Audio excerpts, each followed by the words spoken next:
Okay, I'll start. Gurave Guru Chandraya Radhikaya Jadale Krishnaya Krishna Bhaktaya Bhaktaya Namo Namaha Jai Shri Guru and Guru. So thank you, Anuradha Didi, for having me. And today I would like to speak about some basic principles of Ayurveda and make it relevant also for the particular season that we're in, and take a little time to answer some questions. So, Nitya Gopal Prabhu, nice to see you. Hari Bol. Krishna Pudanda. Hari Bol, Hari Bol. So, I guess I'll just start with just talking about some basic principles of Ayurveda. And but before I do that, I'll just let you know that Nimai Caitanya Das is my name, and also Jonathan Glass, and also I'm an author of the Total Life Cleanse. I'm an Ayurvedic practitioner, acupuncturist, and soon to be a naturopath. And we have an office in Concord, Massachusetts, and it's a multi-modality healing center in Concord, Mass. So the Ayurveda, most people, when they think of Ayurveda, generally speaking, think immediately of body types and doshas. But before one can really have a somewhat of a solid appreciation of doshas, then it's important to understand some basic principles of Ayurveda. And so I'll just like to touch on those. And Anuradha, if there's anything that you want to, pipe in, or if you have any questions, or if you want to wait for questions afterwards, we can do that too. Okay. So the first thing is I just like to talk about some basic components whenever I'm looking, working with a patient, and also basic principles of Ayurveda. So for instance, the first thing we have to consider is that we all have something called buddhi, or innate intelligence. And the same innate intelligence of the cosmic manifestation that controls the planets and the organizes the time factor and how the planets move and how the sun moves and how everything is moving in perfect timing. That same intelligence in a fragmental way is inside each living entity. So this is called buddhi. And in one sense, that innate intelligence, because it is at the effect of the three modes of material nature, tamas, rajas, and sattva, or ignorance, passion, and goodness, then that innate intelligence becomes disturbed in some way. So the whole process of, you could say, of Ayurveda is to rectify the innate intelligence so that things work smoothly and intelligently and optimally. So then we have something called prana, which is vital life energy, and that prana moves through the body. Of course, the prana is outside as well, and it's related to the air and ether element. But it also is inside the body. And the prana moves, there's something called 5 pranas, and the 5 pranas move in 5 different ways. And whenever we're talking about directions or organs or anything, we can always consider that there's a physical component to it, there's a mental, emotional component to it, there's an energetic component to it, and you could say even a spiritual component to it. So the 5 pranas, we have the downward moving prana, which actually helps with elimination, and letting go, bowels, urine, any kind of downward movement. But we can also think of it in terms of psychologically, emotionally, of the capacity that we have to let go. And then we have the circular moving prana, samana prana, which has to do with moving around or circulating, has to do with digestion and assimilation, but it also has to do with harmony, harmony of body, mind, and soul, and harmony between the living entity and God.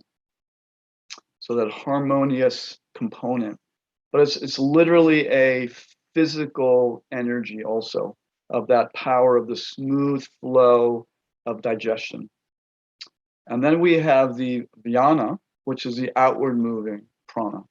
And the outward moving prana has to do with circulation, but it also has to do with what we call in Chinese medicine the Wei Qi, or the qi that comes out, or the prana that goes out beyond the physical body.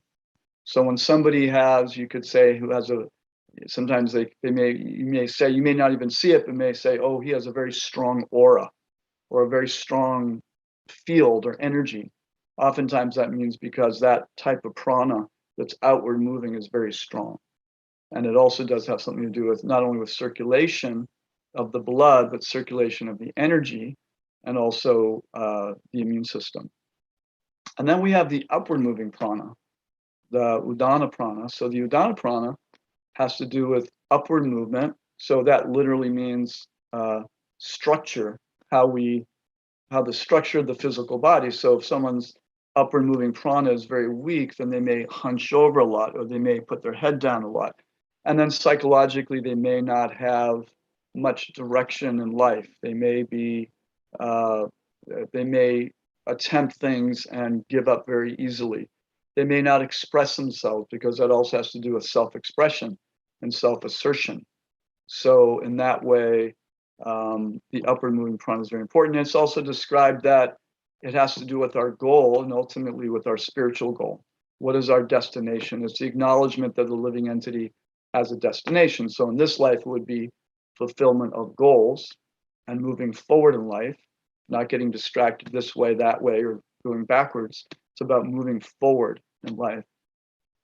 So, but that would also relate to the yogi or the spiritual aspirant's desire to move forward in spiritual life as well. And then we have prana, which is the internal prana. It's the capacity for our energy to go inward. So we literally, in the Western culture, we're not taught that there's actually capacity to direct the energy inward. So meditation, any type of spiritual practice is inward, but it relates to the senses. It's the prana that feeds the eyes, the ears, the nose, the inward, the knowledge acquiring senses, the brain, it's also related to. But again, it's also related to the capacity to go inward. So when one is meditating, when one is doing sadhana, when one is hearing and chanting like that, and hearing deeply, putting the attention inward rather than putting it outward in the senses of the world, this is the prana. So these are the 5 pranas. So when any of those pranas become disturbed, then that's the beginning of dis-ease. So, and that relates to whatever particular organ. So say it's the samana prana, it could be some digestive issues. And if it's a Vyana prana, it could be some cardiovascular issues. The Udana prana could be thyroid issues, very common. So the thyroid has to do with the throat chakra. And so in many cases, people who have a weak prana in that department may suffer in some ways in terms of thyroid issues, but they may also suffer in terms of capacity to express themselves and communicate. So they're all very connected. So we're going to talk in a little bit about what particularly blocks these 5 pranas. And then the other important aspect of Ayurveda would be the understanding of Agni. Agni generally refers to digestion, the power of digestion, but we can also understand that each and every cell has its own Agni. Every cell of the body is a little furnace that creates energy. It takes in nutrients, transforms it, and creates energy. Every cell is electrical. Every cell is filled with prana, you could say, or chi.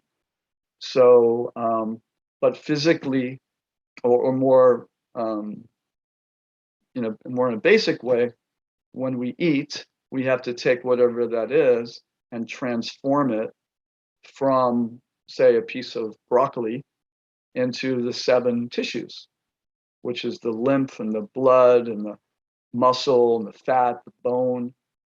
uh, and the bone marrow and reproductive tissue, like that, in that order. So when we have to transform that, so that's Agni.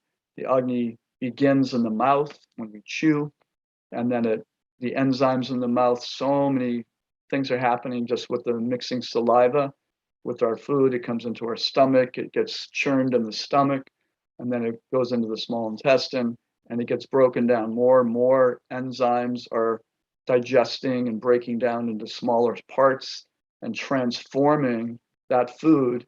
Then in the small intestine, it comes through the portal vein, enters into the artery that goes into the liver, and gets transformed even more. So that power of transforming a piece of broccoli into, a lymph and blood and muscle and fat and bone marrow and reproductive tissue has to do with our Agni, that fire of transformation.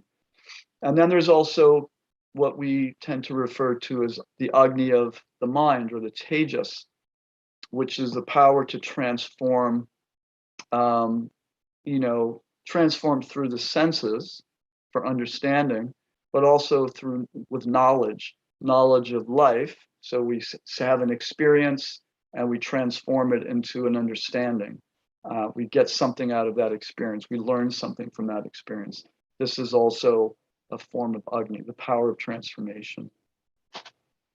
So we have Buddhi, we have Prana, we have Agni, and then we also have Ojas. Ojas is the essence of the tissues. It's the essence of the immune system. It's the energy in us, or the substance in us. It's described as being located in the ovaries or the testes, or actually in the heart. It's like a liquid nectar. It's the part of us that's able to discern what is useful and what isn't, what is of us and what isn't. So it's very, very connected to the immune system. So when one's Ojas is very strong, then that person will tend to have a very strong immune system. When that Ojas is weak, due to various, either by birth, by constitution, or by lifestyle, it's possible to really disturb Ojas by overindulging in various unhealthy practices, whether that's food or drink or drugs or lack of sleep or over promiscuity, of losing vital energy. That can actually deplete the Ojas quite significantly as well. And then the other couple topics that I just wanted to touch on would be toxin, or ama. So ama is said in Ayurveda to be the cause of all disease. Now, ama means toxin. So toxin can be externally generated, where, especially in this age, in Kali Yuga, we're exposed to a tremendous amount of different toxins, whether that's, in form of pesticides or herbicides, or heavy metals like mercury, lead, cadmium, arsenic, that's often high in pesticides, over 100,000 chemicals in the environment. I believe it's only about 20,000 have ever been really tested on human safety. And of course, then we have the synergism of so many thousands of different chemicals that are actually come together, and that's never been tested either. So we're exposed to a tremendous amount of different types of toxins externally. And then we have internally generated toxins. So the internally generated toxins are toxins that the body makes in just the process of life itself. So when we breathe, there's an exhaust from that breathing. It's like when the automobile engine takes the gasoline and it creates energy in the car, the exhaust that comes out of the car is actually a form of pollution. So, but it has to be released. So the same thing happens when a cell creates energy.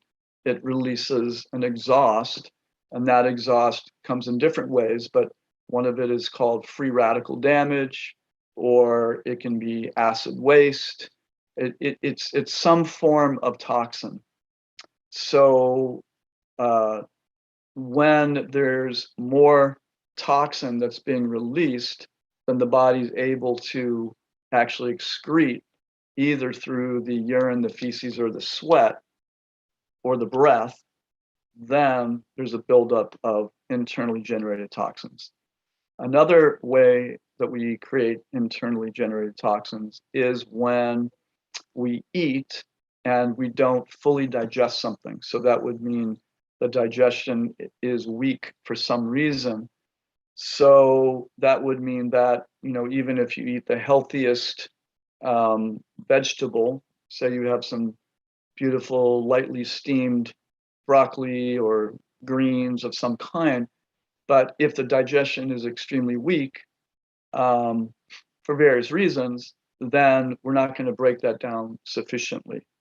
So digestion is basically the process of taking something big and making it as small as possible, all the way down to the bacteria in the small and large intestine, which is meant to break it down even into more usable parts so that it can enter the bloodstream, go through the liver, and then become part of our tissue. But if that doesn't happen sufficiently, then some of that food that gets broken down becomes ama. It becomes toxin, and that enters into the bloodstream. And now the body's agni in the blood has to try to break it down. So in other words, if it bypasses the stomach, and now we have some inflammatory substances in the bloodstream, and the immune system will act on that and create some inflammation to capture it. And if it doesn't get caught there, it'll settle into the joints. And then we can start getting some inflammatory or issues in the joints. Oftentimes things like diseases like rheumatoid arthritis, for instance, or other types of inflammations can be due to a weak digestion where undigested proteins leak into the bloodstream and the body has to attack it or handle it. So sometimes we think of, well, the body's attacking itself, and you could say that that's the case. We call that an autoimmune disease, but it's not necessarily that the body has gone crazy and it's attacking itself. What it's actually trying to do is to clear the toxins out of a joint or out of a place that these toxins have been stored. So therefore, part of that process is to create inflammation and more blood flow and more activity in that area. But if we're offending the body day after day by eating in the same way, not supporting good digestion, there's only so much that the immune system can do to actually clear those toxins out of the joint, and eventually a condition develops. So it's not necessarily simply that, we hear these days that the body loses its intelligence and just starts attacking itself. There's a reason for that. And many times in Western medicine, doctors will say, we don't know why, but the body just starts attacking itself, whether it's Hashimoto's thyroiditis, or some types of arthritis, inflammation, or diseases like colitis and inflammatory conditions. It's often because the body's not functioning properly, so therefore the immune system of the body's trying to handle it, clear it out, but in that process, it unsuccessfully ends up just creating more inflammation. So ama is a big problem. And as we can see in Kali Yuga, in this age that we're living in, it's even more of a problem. And we'll touch on, actually I'll mention it now, where our lifestyle also contributes a lot to the toxic development, because when we are significantly stressed and we've sort of abandoned normal, natural practices of health, cycles of health, good sleep, good rest, reasonable, good diet, reasonable exercise, good breathing, all these things, it disturbs we might say from the Western perspective, it disturbs the nervous system, but then it also disturbs the doshas, which we'll talk about in a little bit. So the doshas become vitiated or disturbed or deranged. So the physiological processes of the body, when there's stress due to deranged prana, due to poor agni, due to an excess of ama, whether it's external or internal, then ill health becomes a reality. So therefore, we're making the connection with lifestyle and awareness and how we move through our day to day. The other cause of disease in Ayurveda, it's an interesting cause of disease. It's called pragyaparad.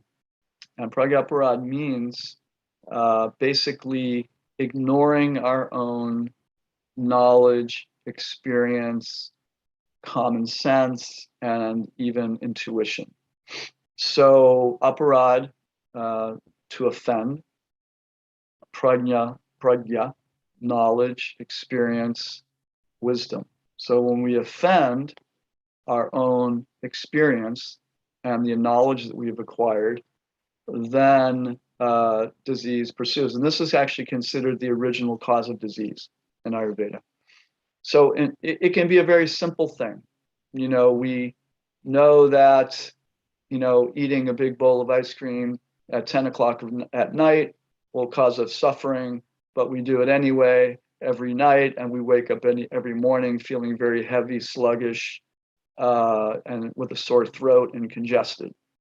But yet either we are in denial that happens, or we just, we don't, or we just honestly don't know. And maybe we really don't know that's actually a cause. I remember when I was living in Mumbai, at the Juhu temple, I worked at the restaurant. And one of the things I did, I would serve out hot kheer. I would walk around the restaurant. It was a fancy restaurant, serving everyone out. And at the end of the night, we would all drink. And I had just joined. And I was told that milk was really good for the higher consciousness and the understanding the higher principles of life. And I thought, well, kheer is just a kind of milk. And yeah, it's sweet. So I would have a glass of kheer like this big at around 10:30 at night every night. And it took me a while to understand why I felt like a lead brick in the morning at 3:30 in the morning when I was supposed to get up. And finally somebody told me, oh no, you should be having just a little hot milk, and not even that late at night. So that kind of changed my life when I figured that one out. So pragyaparad, really, really important. I mean, one example I give is it can be an innocent thing too. So, children tend to, young people, they tend to have a pretty good sense of when they're finished their eating. They don't tend to overeat. But say they had a parent who is forcing them to finish their food, guilting them, shaming them, maybe punishing them, that if you don't eat, then you won't get this toy, or you won't be able to do this or that, or maybe even worse than that. There's, back in the old day, I had friends whose parents would, bring out the belt. If you don't finish your meal, then you're in trouble, kind of thing. So what can happen is that puts a kid into a very precarious situation, because their body, their innate intelligence, is telling them, I'm not hungry, I'm satisfied, I don't need to eat anymore. But an authority is telling them, no, you need to finish. So they have to make a decision. Do I, get a stomachache and eat too much and appease my parent, or do I get in trouble? Like, do I not get a stomachache but get in trouble by my parent? And many kids that, when they're very young, will choose to not get in trouble by their parents, and therefore they have to start denying the sensation of being satisfied. And that can completely derange it, where you could say that theoretically later in life, they're out of touch with when they're satisfied or not. So in other words, they may have a tendency to overeat because at some point that internal knowing and awareness of when to stop eating was completely obliterated, and they no longer have that ability to even turn it off. So they end up eating until they're so full that they have to stop at some point. It becomes so obvious. That's just one example. So that's a sort of an unconscious pragyaparad situation where it was, in one sense, not the cause of the person. And a lot of these things you could even argue aren't the cause, in the sense that some of them are habits and impressions and things that we're dealing with from previous lifetimes that we've come in with, certain proclivities and desires and things like that that are sort of coming in from a previous life. But having said that, if we know that, if we know the importance of tuning in and acknowledging, having knowledge for one thing about what's health, and that's one of the things that Ayurveda offers us, gives us some valuable knowledge how to function in this world, having a temporary body in this material world, while acknowledging that we're a spiritual being. It can be a roadmap, a helpful roadmap. And then we also have to apply that knowledge. So Jnana and Vigyan, right? Applied knowledge. We have to apply the knowledge to our life. And then also begin to trust our own information, to trust our knowledge, to trust our experience. Someone might say to you, oh, raw milk is very good for you and you should drink it. Well, some people truly have a lactose or casein sensitivity. So that person may not do so well with dairy, even though in principle it's an Ayurvedic principle to drink a little hot milk before bed at night, very nice, but it's not going to be good for everybody. And also we have to understand that in Kali Yuga, the dairy that we get is not the same as the beautiful, amazing dairy of the cows from ancient India, which had a different protein structure in the milk than most of the milk that people are drinking these days. Same with wheat. Wheat has become a big issue on the planet because of the hybridization and how they've changed the structure of the protein structure of wheat. And of course, the herbicides, pesticides, glyphosate that they spray on the wheat now.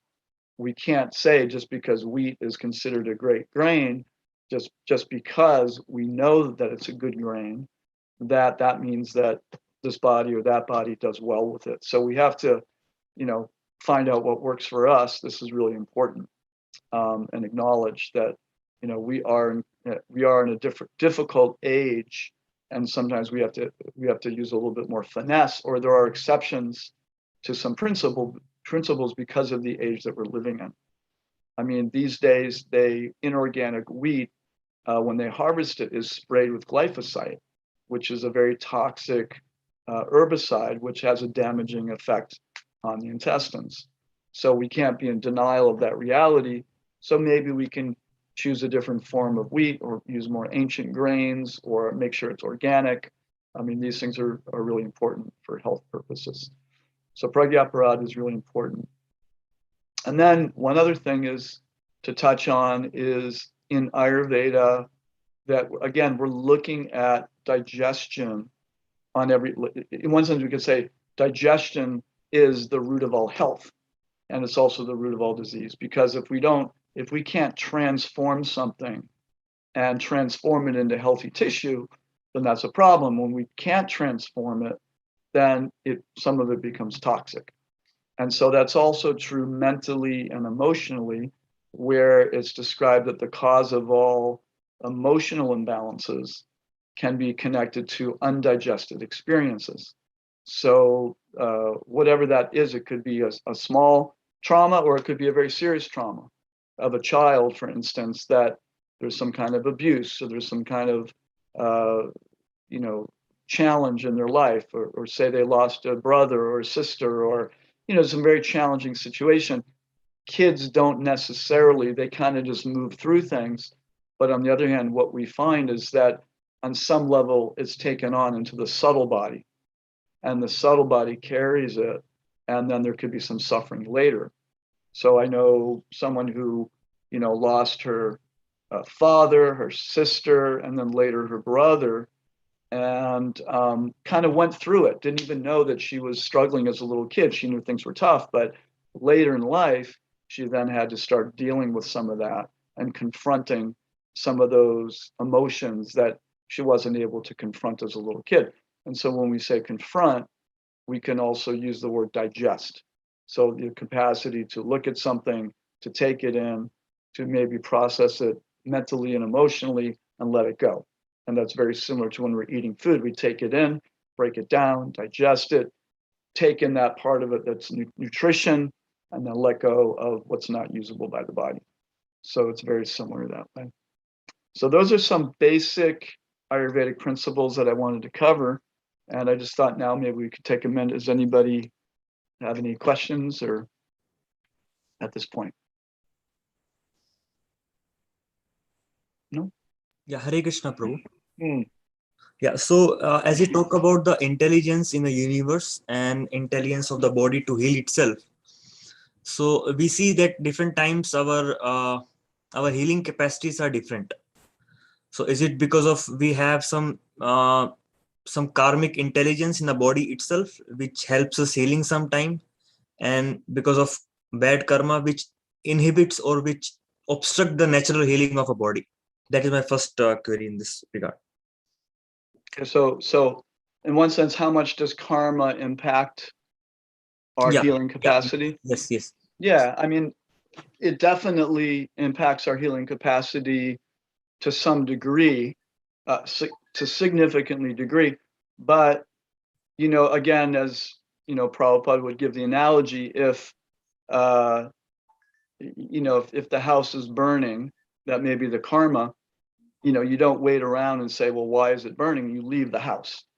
So we may have the karma to have some challenges, but there's also remedies that are appropriate for the challenge. So there's we may have some karmic diseases or illnesses. And you could even say that you could correlate that with even genetics or a dosha. Somebody may be very vata deranged and therefore have a tendency toward anxiety, neurosis, neurological problems, things like that. So you could say that's karma. And yeah, you could fairly say it is karma. It's a lot of things, but one of those things is karma. So knowing that, then we say, well, what is the best way to offset that particular karmic situation?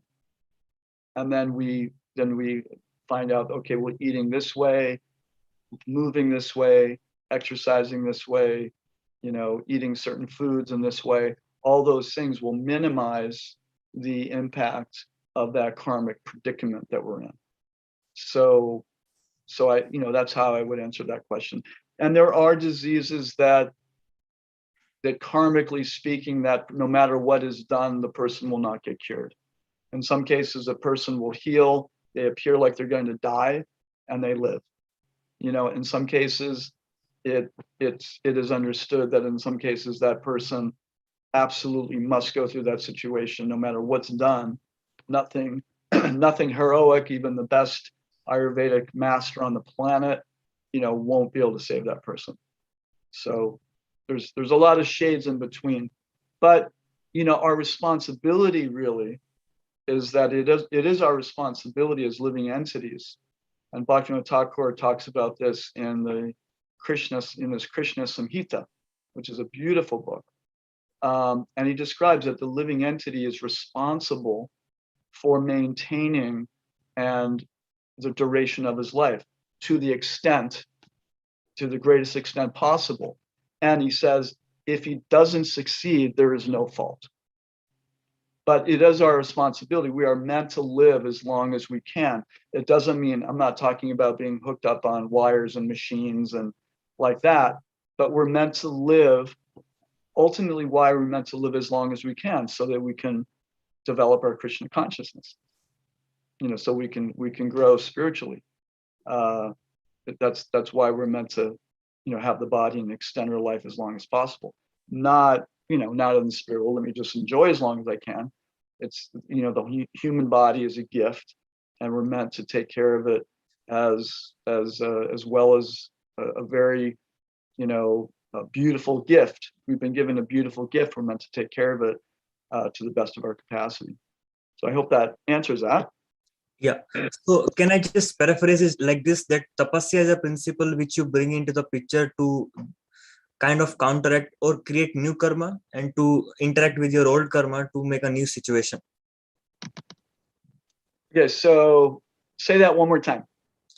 So I mean to say that, you're basically trying to explain that it is a tapasya principle which you have to do, which you have to take care of your body, which kind of interact with your past karma, which helps you creating new situation.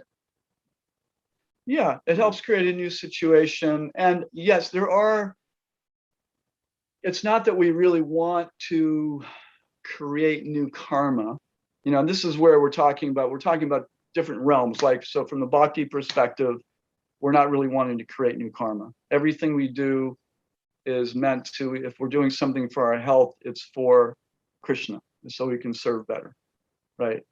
But ordinarily, you could say we are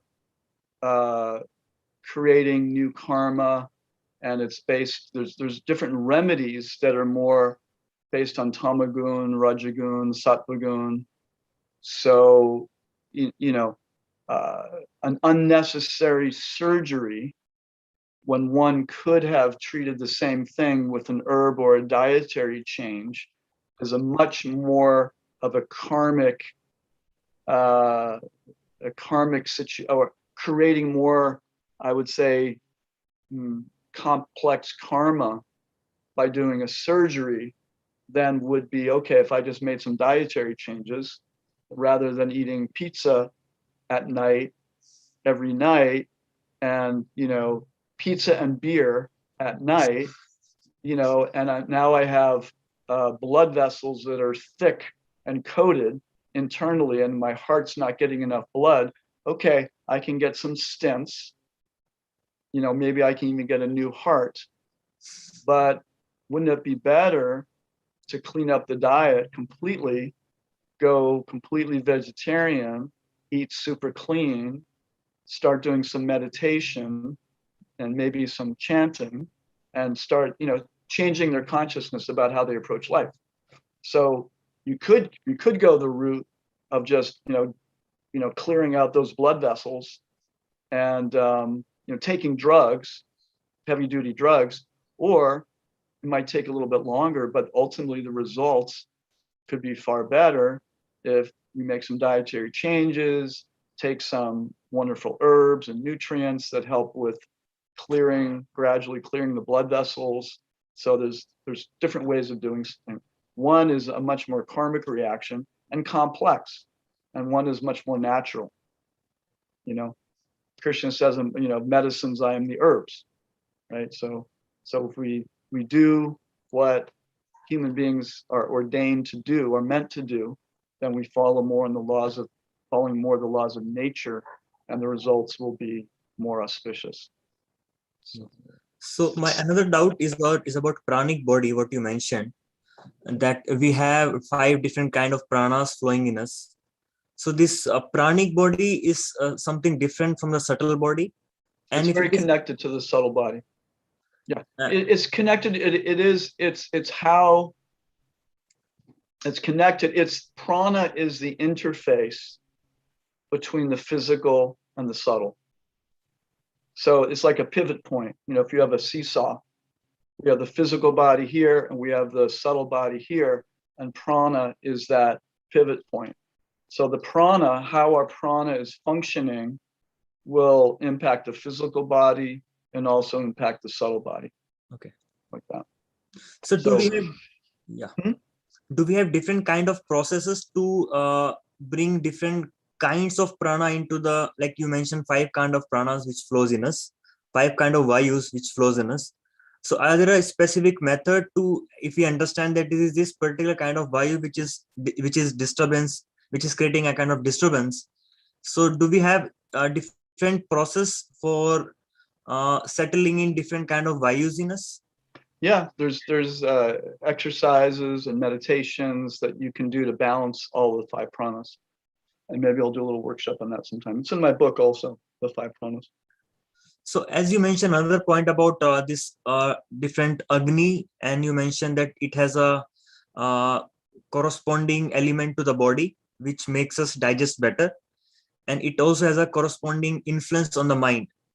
So do we have similar, like we have water, we have earth, different component of earth, water and fire.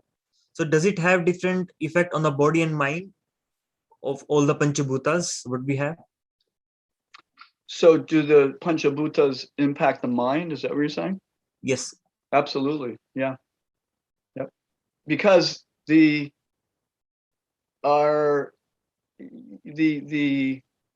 Agnis can also impact the prana.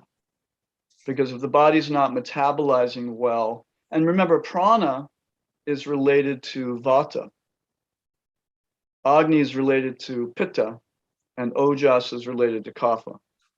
So when the Agni is deranged, it will derange pitta. When the prana is deranged, it'll impact vata, or it'll increase vata.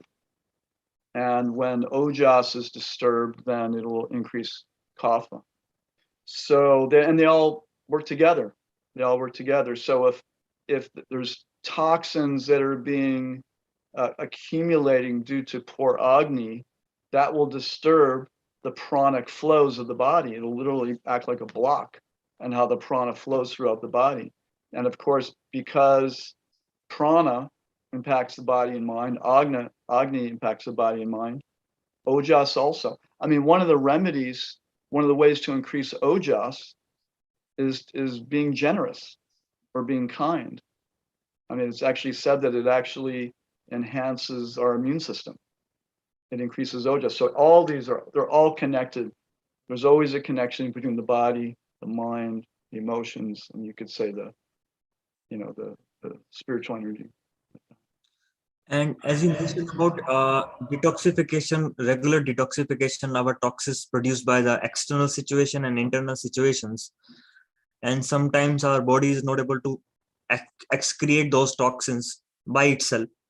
So can we incorporate some regular detoxification processes which does not create another negative loop? At the same time, it helps us body to detoxify the whatever toxins we accumulate over a period of time. So in Ayurveda, there's things that we can do on a daily basis. And this is, eating cleanly according to our body type and dosha and age and season and all those things. That it's all about taking burden off the body. And there's herbs, that support digestion, classic, wonderful herb, triphala, beautiful herb for 8. It's a tridoshic. It's very good for most people, very good for the intestines, very good for the blood, good for Agni, good for prana, Agni, and ojas. And seasonally, we're meant to do a cleanse twice a year. Ayurveda recommends some type of detoxification, some type of process that we do twice a year, especially in the spring or the fall. And spring and the fall, it's the best time. Those are intermediate seasons where in summer we tend to accumulate heat toxins. In winter we accumulate also. Winter's not a time when the body likes to let go. The summer, even though we sweat, we're accumulating. And the spring, the fall and the spring are transitional seasons. They're the perfect season for like the fall is a perfect season to cleanse because we're clearing what's accumulated in the summer, and we're creating a clear palate and a healthy as body as possible as we enter into the deep winter. Because in the winter, and we were going to touch on this anyway, the winter, the energy goes very deep within. So this is a time when the body holds on. It does not want to detox. It's not about detoxing in the winter.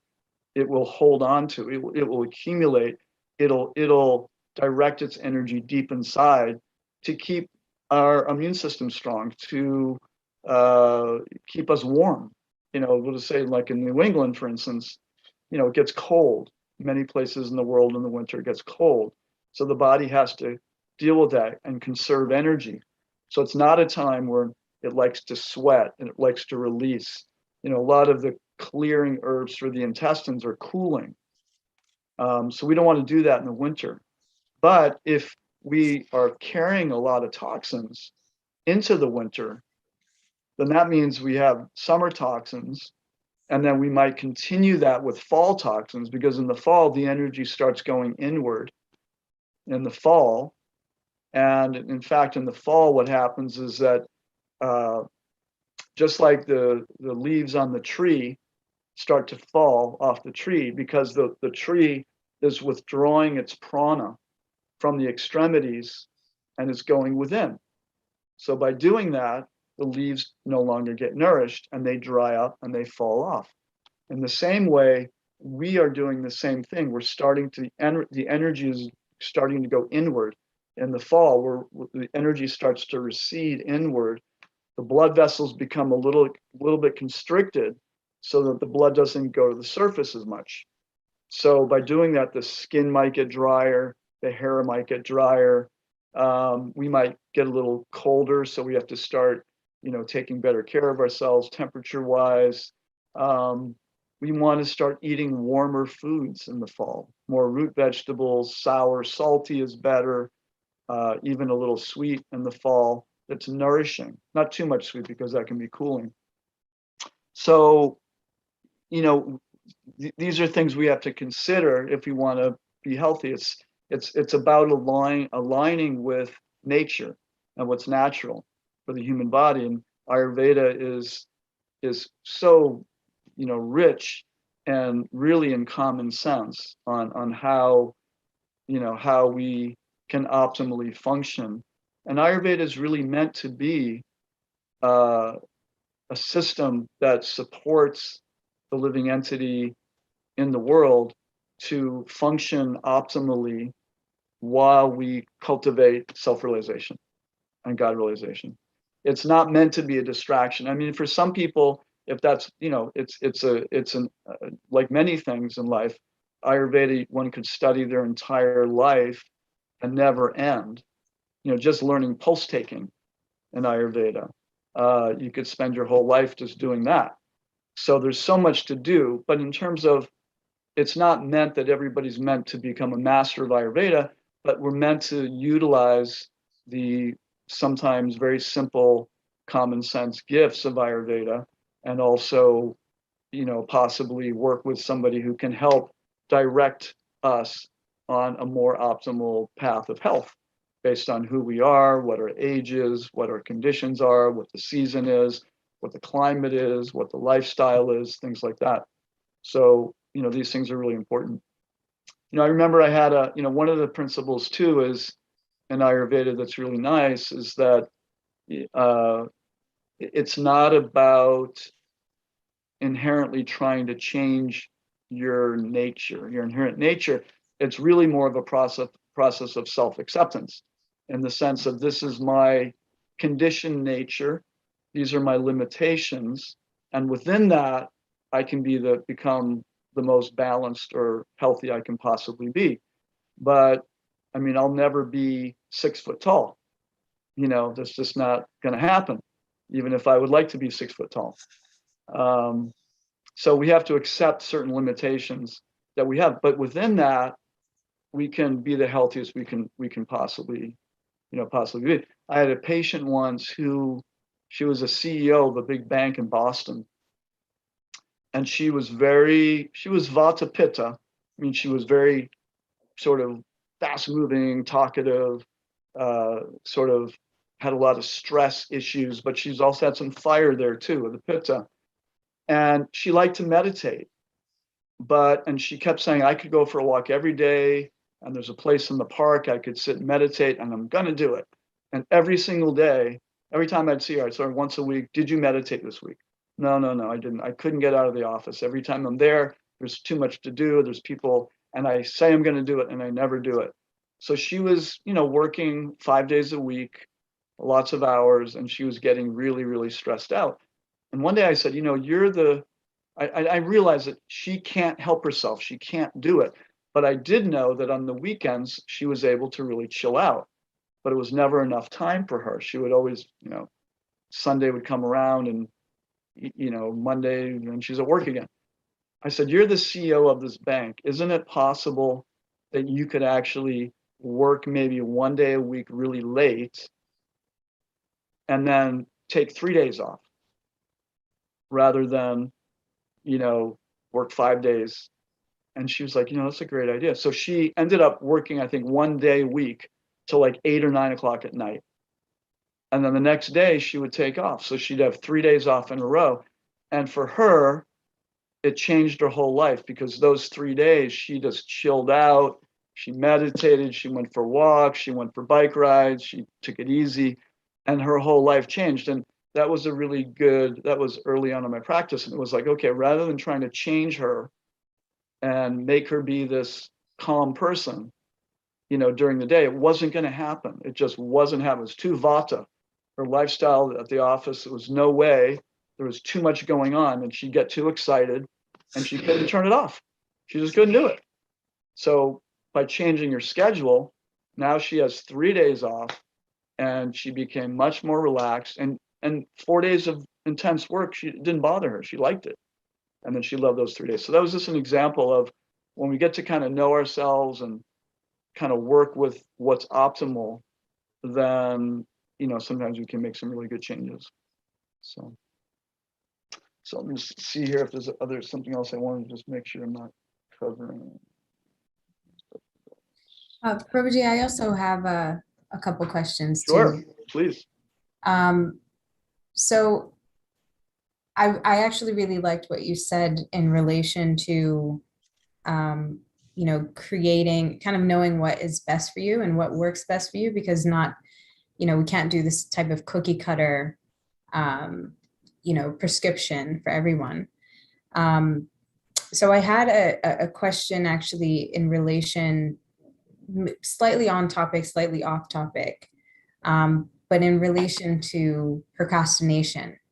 So just in what you described about this CEO of a bank, it seemed as if she just was not able to find the time to dedicate to the things that she wanted to do. Mm-hmm. So I was curious if procrastination is sort of an off balance of the doshas, and if so, is it with specific doshas? And, is it something that can be adjusted? Is it something that can be, redefined or mitigated? Mm-hmm. Yeah, procrastination is an interesting one, and I've dealt with it myself at times. So I know what you're talking about. So I would argue that procrastination, classically, it would be more of a kapha thing, classically, because, being stubborn, typically the kapha energy. And when we say kapha, I mean, we all have the 3 doshas in us. So it doesn't mean we have to be, quote, kapha dominant, or that doesn't mean that it has to be our dosha, but it can be a derangement. Derangement is different than the dosha. So, or it can be a quality, or we may have just enough kapha in us that it's causing an imbalance. But anyway, because the quality of kapha tends to be solid, it tends to be stubborn, it tends to not like change, it doesn't like new activity. It's not the part of us that likes to live on the edge, and create something new. Once we get going, that earth energy is wonderful, because once it gets going, then it can really make it happen. Like once the energy gets rolling, then we need that structure. We need that ability to push through, and the power and the strength to make it happen.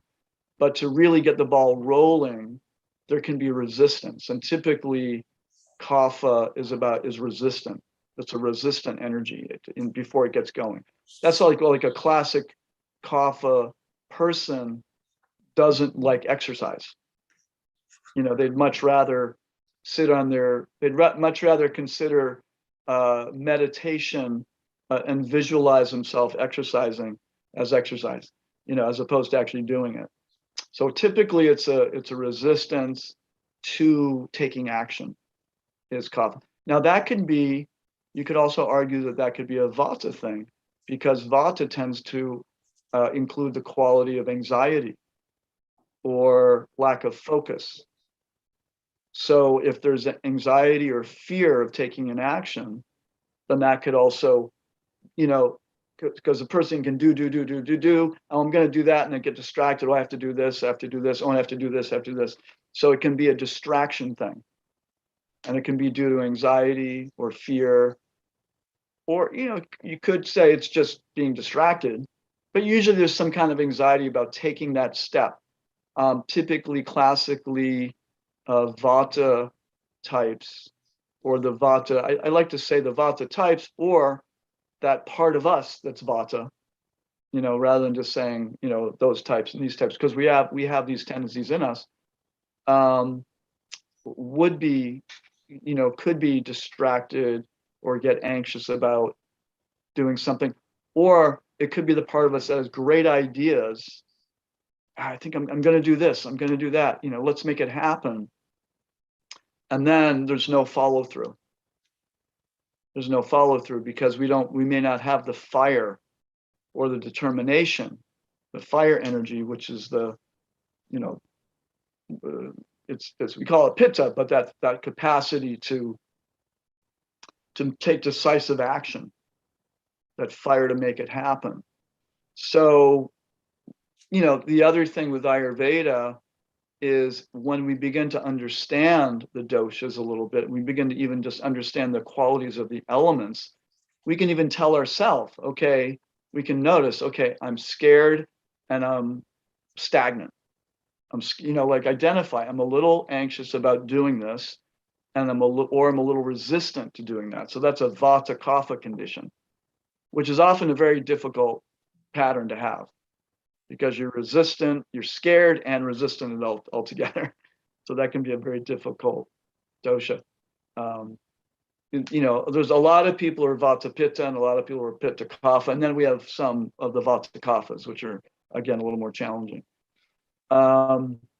So then we can even call on those energies in ourself. Okay, I'm feeling resistant. What do I need? I need inspiration, because air element can be inspiring. I need to get inspired by what it is I want to do. I was inspired. Now I'm feeling resistant, or now I'm feeling the inspiration in vata turned into fear. So we might need some of the strength and courage or the strength from earth and water, or kapha, or the fire of pitta, determination, fire, the capacity to cut through something, intensely.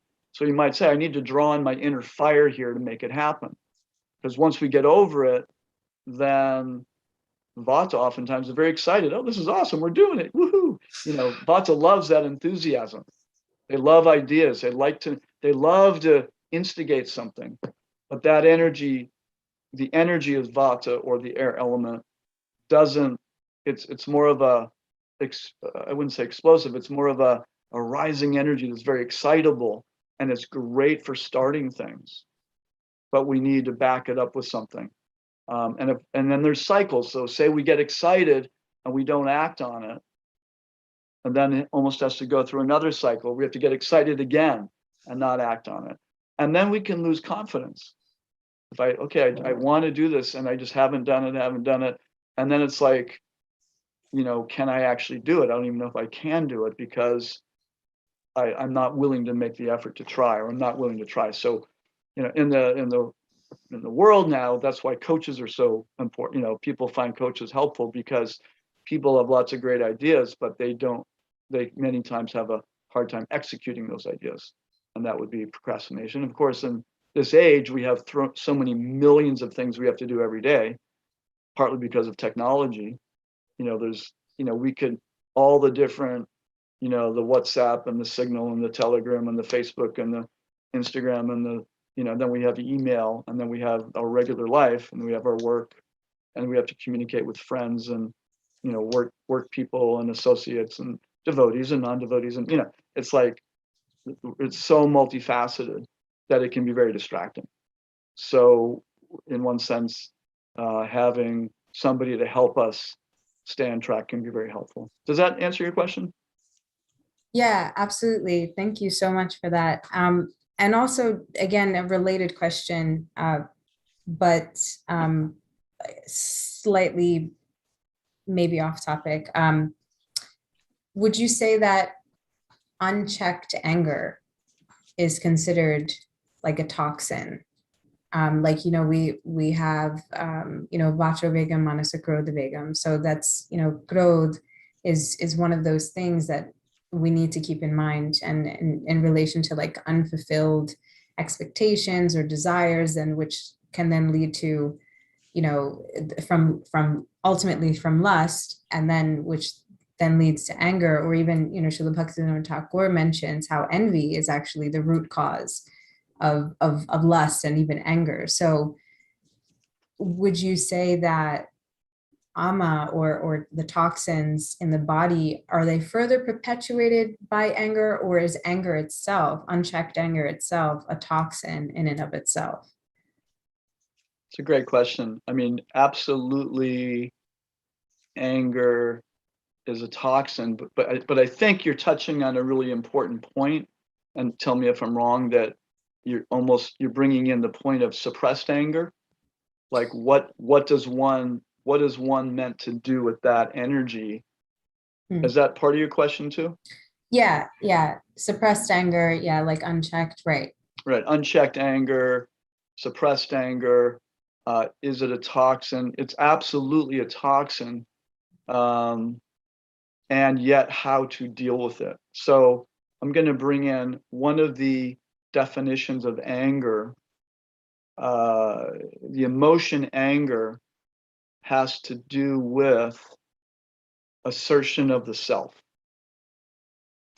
So there's healthy assertion of the self, and there's unhealthy assertion of the self. So I'll start out really simple. So, if we're walking down the street on Radha and you step on my foot, and I say, "Oh, I'm very sorry for getting in your way." That's like a lack of assertion. Okay. But if I step on your foot and I say, "Get the heck out of my way. What are you doing? I'm walking here. You got in my way." But I'm just walking, I just step on your foot. That's an excess assertion of the self. That kind of means that I deserve to exist more than you. And then when you stepped on my foot and I apologized, you could say, my mindset is, you deserve to exist more than I do. So this is where I know Bhaktivinoda Thakur has also said that the original offense is lack of respect. I mean, he says different things, but is lack of respect for all living entities. So respect doesn't mean that I put all living entities, and some above me. It means that respect means I acknowledge that you're, I'm a creation of God and you're a creation of God. We're all souls, part and parcel of God. So on that level, we're all equal. This is where, we're one and different. Like we're all one in that way. We're all soul, we're all spiritual particles of Krishna.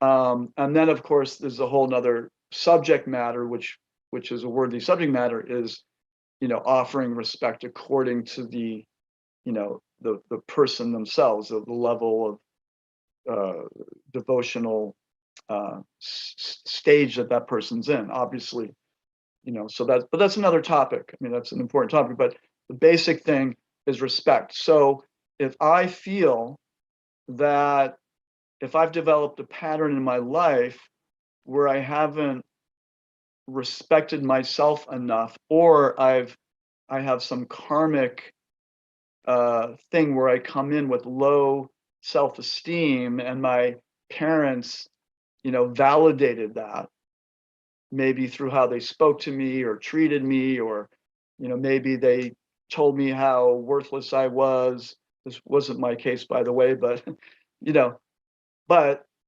we can all pick up stuff along the way, right?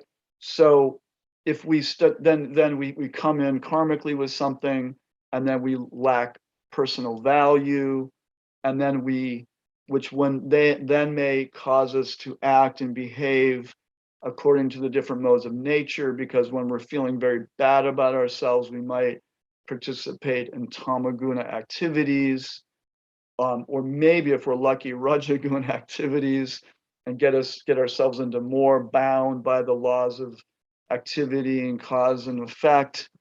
And then we're creating a whole reality for ourselves, which makes it complex. But ultimately, the original problem was because I didn't respect myself. And by me not knowing how to respect myself, I didn't know how to respect other people either. So either I tried to see myself as better than someone else, or I saw myself as less than someone else, even from a material perspective. Oh, this one's stronger than me, this one's weaker than me. I'm smarter, they're smarter. They're more successful, I'm less successful.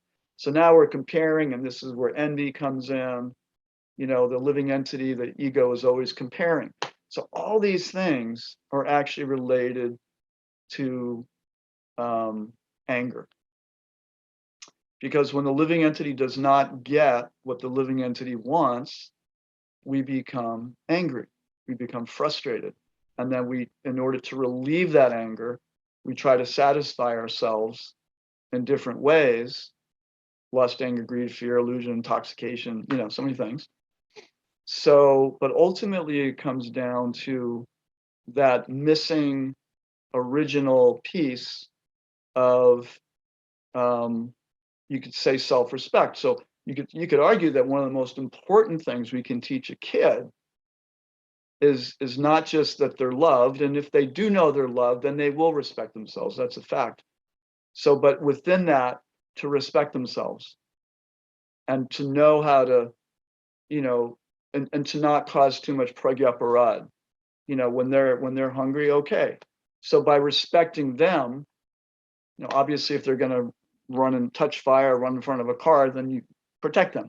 But, if we respect the children and teach them self-respect, and by, treating them with love and care and affection, then there's a darn good chance that they will not only respect themselves and respect this human body that they've been given, but they'll behave that way towards others, and therefore not have as much anger to have to process and digest in their 20s and 30s and 40s, and traumas and activities that they've gotten involved in their 20s, and maybe taking drugs and all kinds of illicit ways to give themselves relief from the suffering of really, what is that suffering? In one sense, the suffering is, I don't know how to be comfortable with myself. I have a hard time just being with me. I don't even know what it means to respect myself, because it's never been. So that creates a lot of anger, because anger, actually, healthy anger, you could say, is that assertion of the self. I deserve to exist. But so do you. And so do you. So we all do. We deserve to exist. But when we feel like I over-deserve, that's, too much self-esteem, or what is it, arrogance. And then too little is I don't deserve it. That's insecurity. So it is possible for the living entity, even if they're not that developed spiritually, to have a solid foundation of self-respect.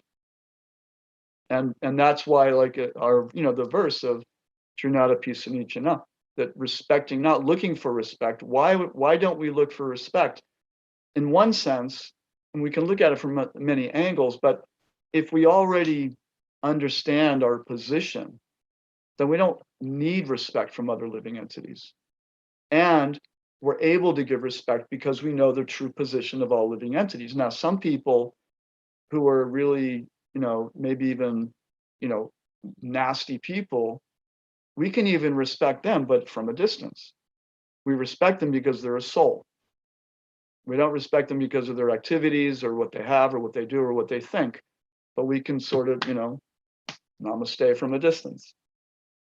But, then there's obviously, we have other relationships, and then, we respect the advanced devotees the most, and the Mahabhagavats even more so, and all the way. So that's just something about anger, and that's sort of coming from the outside in.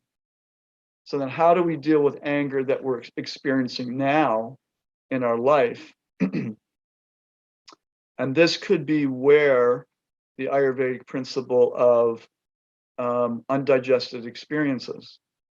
So if we're feeling angry, it may be that a root of that is that there's something we haven't faced, or something that we need to even digest or process. Sometimes it means, it could just be coming to a realization on your own. It could be talking to a friend who's able to create space and to actually, so that it can be digested. A lot of times we just need to talk through something. And then, yes, there's also, a whole nother realm where, if there's a lot of emotional trauma and repression of emotions due to, a lot of complex situations, the subtle body, or the physical body, actually holds a lot of emotion. And so this is where, sometimes even doing acupuncture on somebody, or body work, or energy work, or, something like that, where they can have a burst of emotion, because it's like the body is just releasing stored energy, and it can be a very healthy thing. It helps the body, the mind, process, digest, and release, and come to a more, calm, healthy place. So this is where I think it becomes a little tricky for some people on the spiritual path, because we've all heard, maybe we haven't all heard, but a well-known topic these days is called spiritual bypass, where we have lots of feelings that we're struggling with, and they keep coming up, and we think, okay, if I just chant hard enough, or if I pray hard enough, then all those feelings will go away. And we could say, yes, that's true.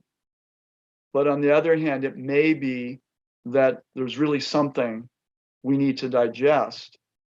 It's right in front of our face. And because we're scared, we don't want to. So then we actually are using the chanting, even consciously. I mean, I've heard people say, I have difficult emotions, that's why I chant. Ultimately, we know that's not why we're meant to chant. That's using the holy name for something, which is okay depending on where someone's at. But ultimately, we understand the name is Krishna, and that we're cultivating the love of God. So, spiritual bypass, it can be a distraction on the spiritual path. But I think a lot of times it's because of fear, and we don't know that sometimes just dealing with something actually is so much more efficient than spending so much time and energy and worry. I mean, even in a personal relationship, I mean, you have an issue with somebody, and in your mind you're thinking, and even in your mind we may be angry, and if they say this, when I talk to them, I'm going to say this back to them, and you have it all worked out. I'm going to let them have it when they say that.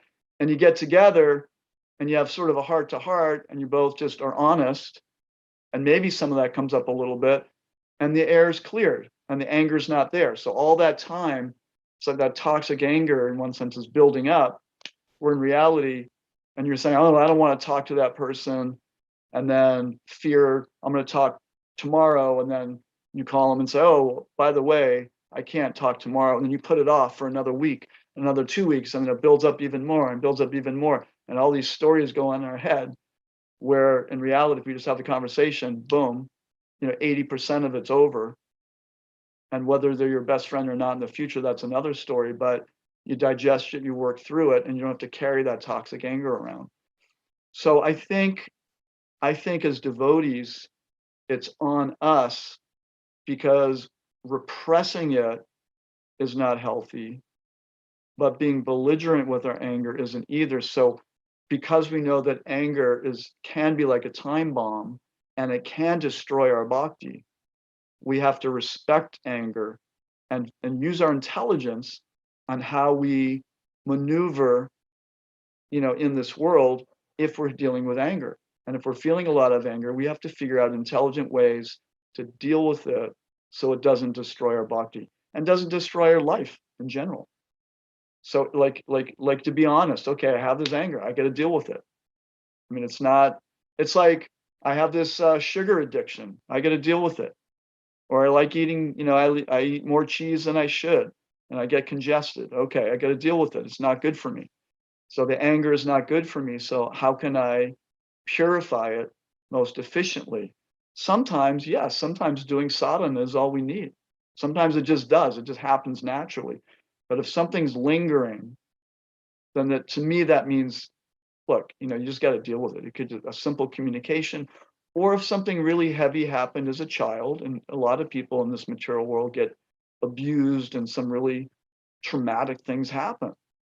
And, to me, it's not right for like an older devotee to say, look, don't think about it, just chant Hare Krishna, say if that person was severely sexually abused as a kid.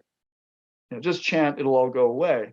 Well, it might, but it really might not. So getting some support and help to digest that and, the memories will never go away, but there's a way in which if it gets digested, you can come back to a place of self-respect and clear away some of the images and clear away some of the self-doubt. And so that we can function in life and then get back to business of whatever we're doing in our life. And if that means being a devotee, if it means, functioning in the world as a family person or whatever, then you can move forward.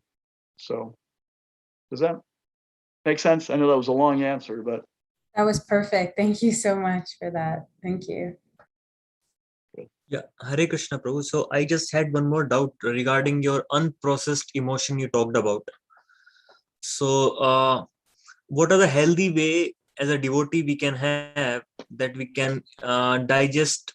As you know that when we chant at the stage of anartha nivritti, so many things from our subconscious mind start coming up, and we may even know what we are not supposed to knowing as a karmi about ourselves. The process of self-realization, clearing our old subconscious patterns. So what are the more healthier way that we know that there are some unprocessed emotions in us? That is identification itself is a big thing first place. Then how do we healthily process them? how do we process the Unprocessed emotions, yes. Because as a emotions? devotee, we are actually, what I personally feel, as a devotee, we come across these kind of situation or these kind of experiencings more than a karmi, because we are trying to go inward, we are trying to reflect on our own self. Right.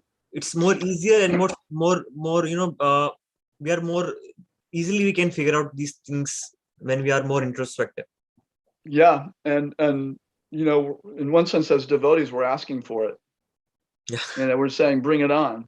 I mean, really, because we are. I mean, when Prabhupada said, we're declaring war on Maya. Yeah. It didn't just. He didn't just mean we're fighting Maya out there. We want to spread this movement everywhere, and we're going to defeat Maya so that the whole world will become. We're declaring war on Maya in our own selves. Yes. Also. And when you're declaring a war, like you said, it's going to bring up. We're not asking just to purify a couple things. Devotees are basically saying, I'm asking to purify everything that needs to be purified. Maybe no more, no less, but everything that needs to be purified so I can, make advancement, continue to make advancement. And Maya, as we know, is super intelligent. She's in this world, she's the most intelligent because she offers us distractions and opportunities to face those very anarthas, whether internally or externally, right? It'll come up inside, it might even come up outside.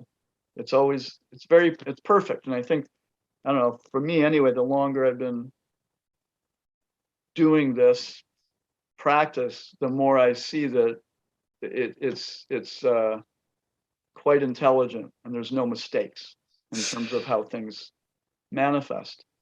So we are declaring a war on Maya. So how to deal with that?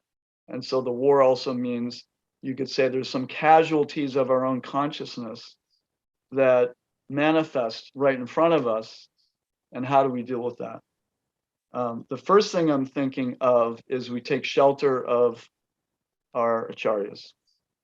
And just like the prayers of, our acharyas, Narottam Das Thakur and Bhakti, just see how, in one sense, pitiful and begging those prayers are. So this is one thing where, how can we get into a mood of accepting? And this is the paradox that I think many devotees struggle with, or I certainly have at times. We see these illustrious devotees, but yet the way they're speaking about themselves seems like it's inconceivable. But they're showing us, to me, yes, they feel that way on the one hand, and on the other hand, they're actually showing us the place in our own consciousness that we have to go in order to get really purified. Because from that place of humility, so much purification can happen. So much purification can happen. And this is why, our path has been called the crying religion. The crying religion. We have to learn how to cry for Krishna. And maybe even use the pain that we're in at times to cry out. Because the ego wants to say, oh no, that's not really who you are. That's not really, you don't really have those problems.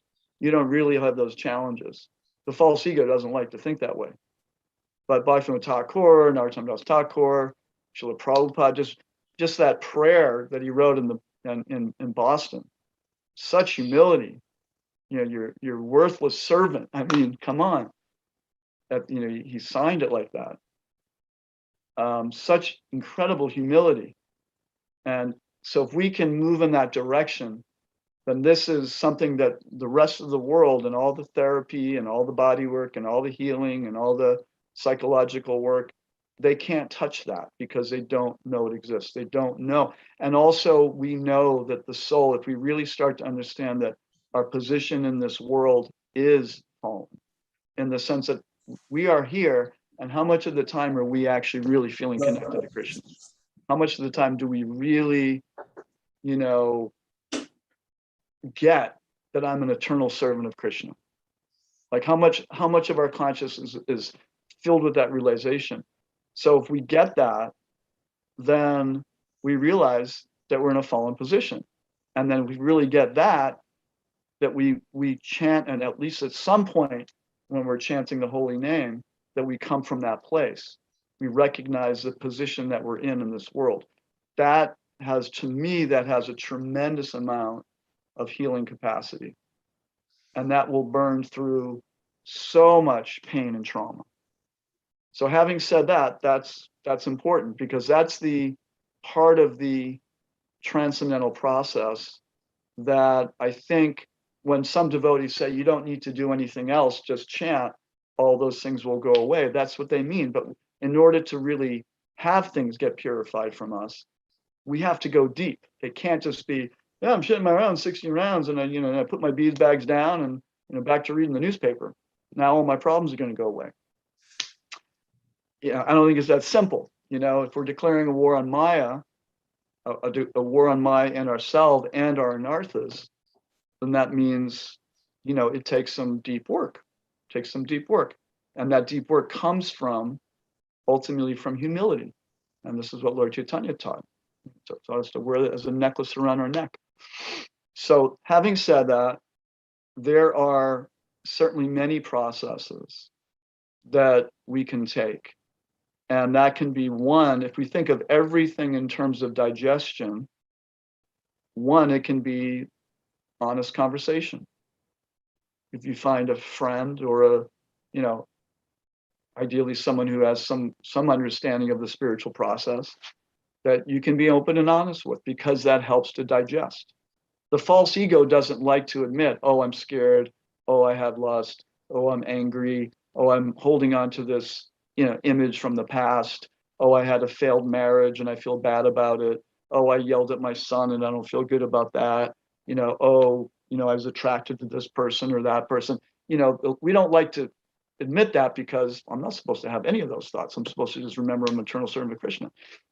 So devotees, we have this extra challenge where we also don't want to, again, I call it spirit polarizing or spiritual bypassing too much.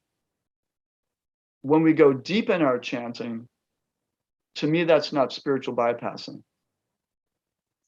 When we think that the process is going to get rid of everything, even if we don't go deep, to me, that's bordering on spiritual bypassing.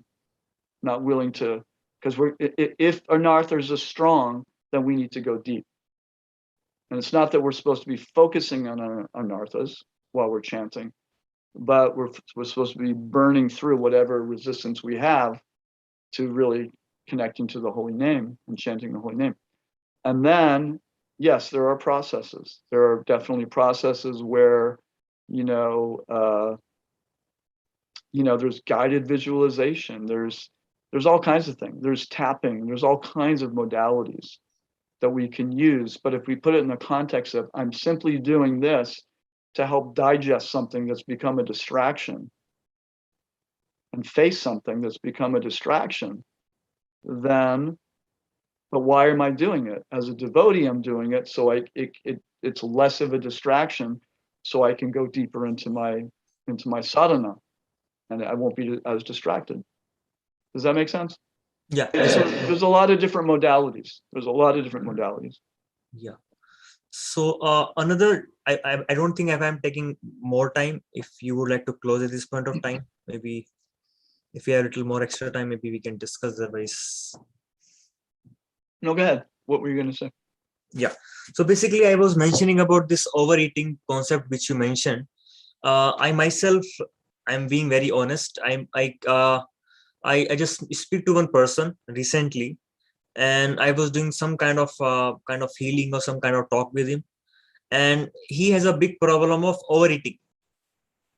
So basically, when I spoke to him, he came from a deeper place now. He told that in my past, when I was a child, we really had a lot of challenges for the food.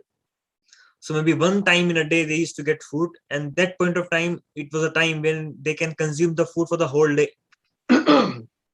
So capture more and more in your body, store more and more in your body, so that you don't have to worry for the next 24 hours at least. Mm-hmm. So now, since that has gone deep into a system, every time, although the food is available in ample amount, and for 3 times at different points he can have that, but still he tends to overeat.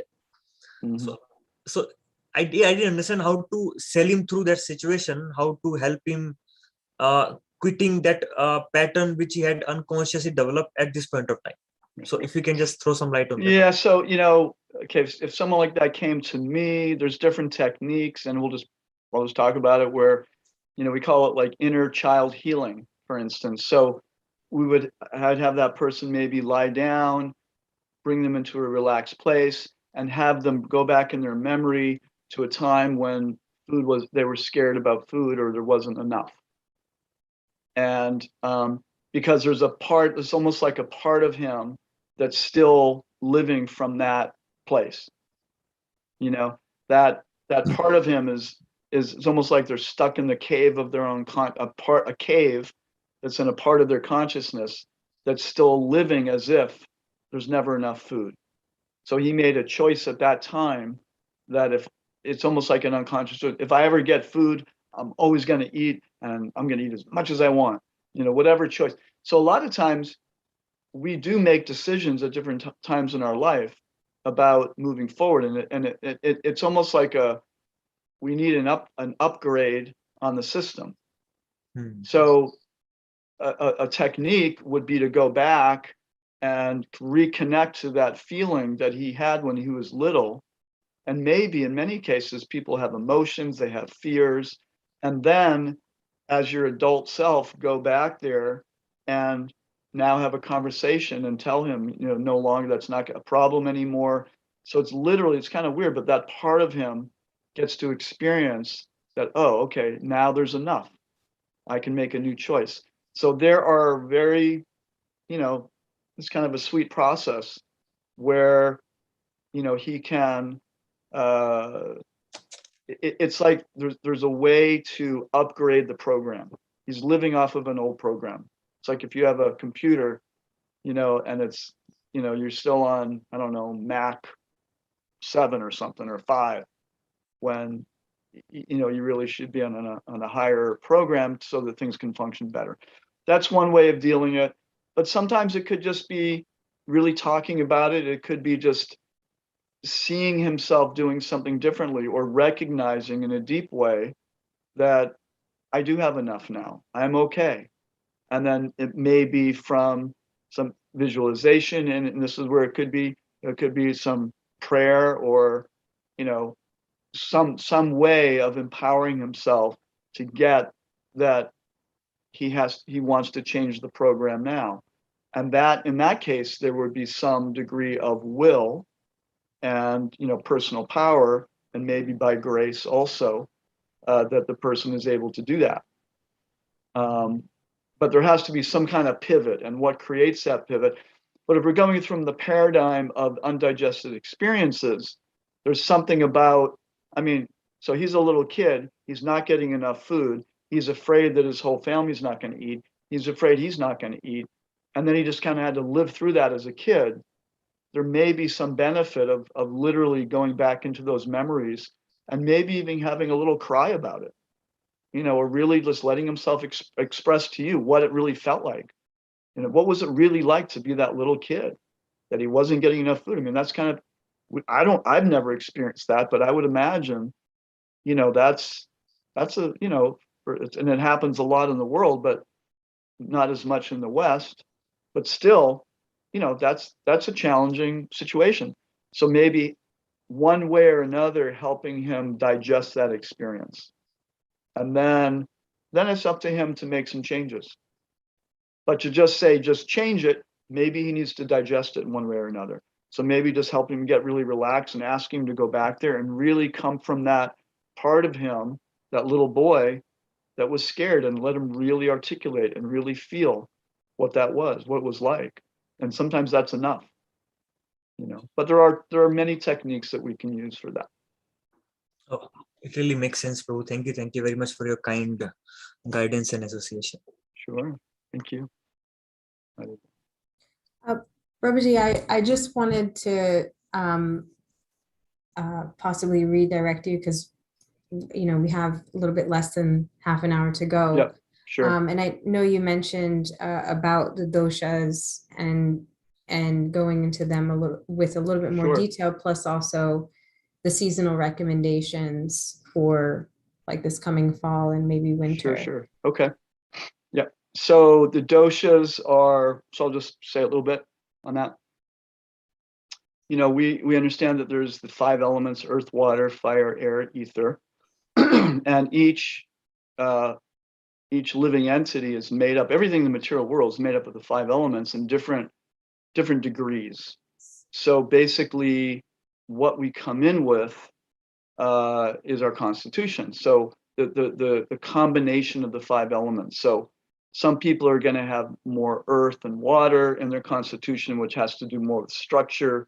Some people are going to have more water and fire, which has to do with the heat and the metabolism of the body. Some people are going to have more air and ether, which has to do with the nervous system and the mind, the air elements, like that. So depending on the amounts of the elements that a person comes in with, when I say comes in with, means how we're born. This is our constitution. And so if somebody has a lot of earth, and each dosha actually means fault. It actually means fault because the elements are material. So therefore they are affected by time, by different energies, by the three modes of nature, by activities, by thoughts, by diet, by lifestyle. So they have a tendency to exert themselves in an unhealthy way. So if somebody has a lot of earth and water, they would be predominantly kapha.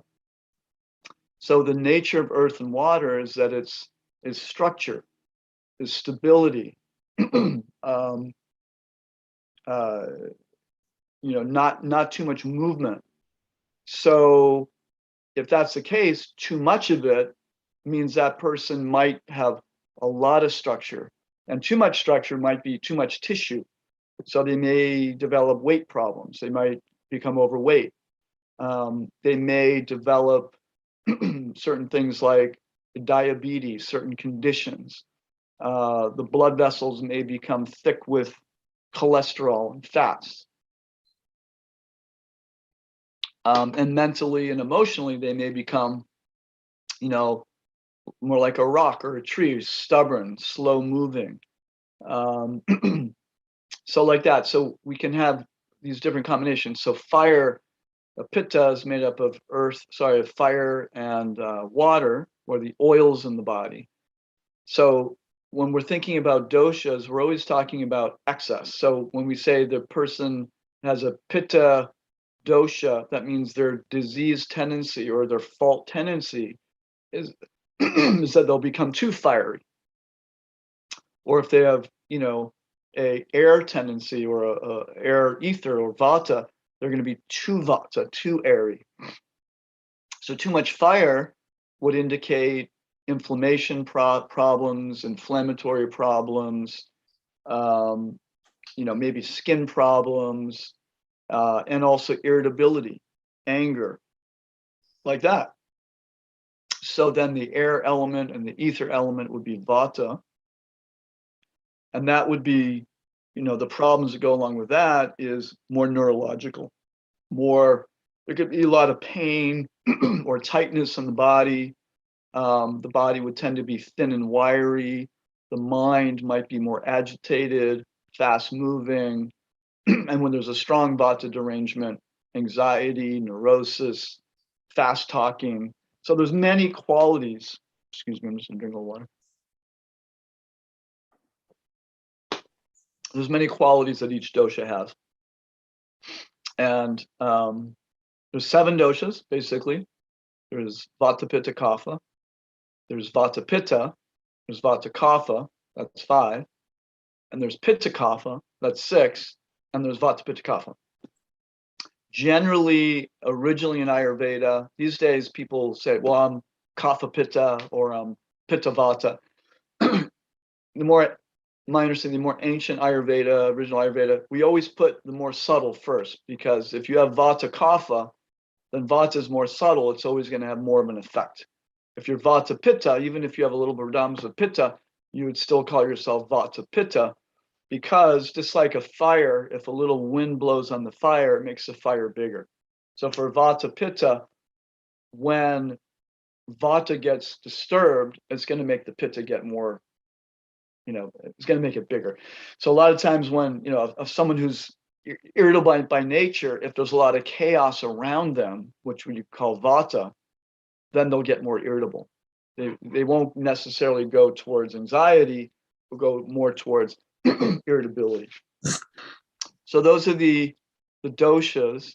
So we all come in with these physiological characteristics that we're born with. And this is our constitution. It's not really changeable. But what's changeable is the degree of the dosha, the degree of the derangement. So if we do things that derange, like if we have a lot of fire and, we dislike heat and we're eating our meal in the hot sun in the summer, this will derange our fire even more. Some people, they're in the sun and they get very irritable very quickly. Now, some people in the fall, for instance, when it gets cold and dry, someone who's predominant in Vata might, you might see them with 3 scarves and a hat and a big coat, and it might not even be that cold because they may be very sensitive to the wind and the sound of wind. Say it's very windy outside, that might even make a Vata deranged person anxious. It might even be scary for them. So we each get impacted by, different, by the doshas. Remember, we all have the 5 elements within us, but it's a question of degree. So, but we all are typically one of the 7 doshas. And the purpose of knowing our dosha is so that because it's our fault tendency, by knowing it, then we can remedy the situation. So it's kind of accepting our limitations or accepting our fault tendencies means that we have more power over it. There's a saying, if you name it, you claim it. So if I know that, if I know that I would have a tendency toward irritability due to pitta, then if I know that about myself, rather than thinking, oh, I wish I was so calm all the time and trying to be something that I'm not, better like, okay, now I'm seeing the thermometer going from 0 to 10, and I can see that the anger at 3 as opposed to waiting till it gets to an 8 and being in denial of who I am or what my conditioned nature is, and just say, okay, there, my pitta is rising, I know what that feels like, or my vata is rising, or I'm being really stubborn, that's my kapha. Let me just chill out a little bit on the kapha.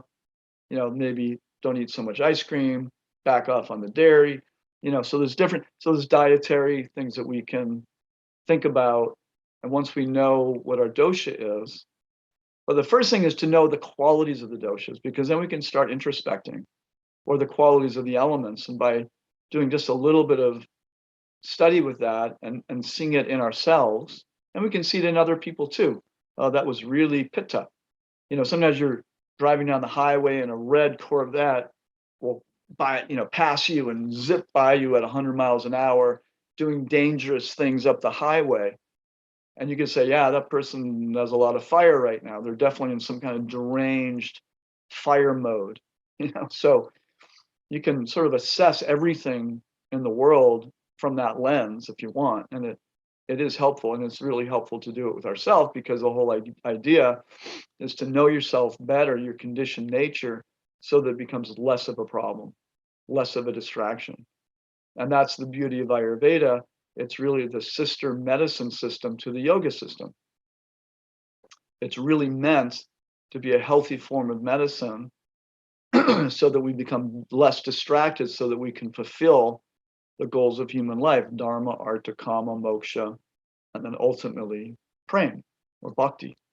So by understanding and by acting accordingly, then we can live, a healthier life, a more sane life, a more self-accepting life. And even it can help us understand other people. Sometimes we think, gosh, if that person just changed or whatever. But if someone really is Vata by nature, they can become a healthier Vata, but they're never going to become Mr. Mellow. But they may become way less anxious, but they'll probably have to work with that to some degree throughout their whole life. And it may be that they really get a really great grip on it at some point, which is wonderful. But it can also help us look at other people and say, oh, this is a Vata derangement this person is having. This is a Pitta derangement. This is a Kapha derangement. Or this person is really Kapha, that therefore I understand why they act that way, rather than thinking, what's wrong with them? They're so stubborn, I can't stand that person. That's just who they are.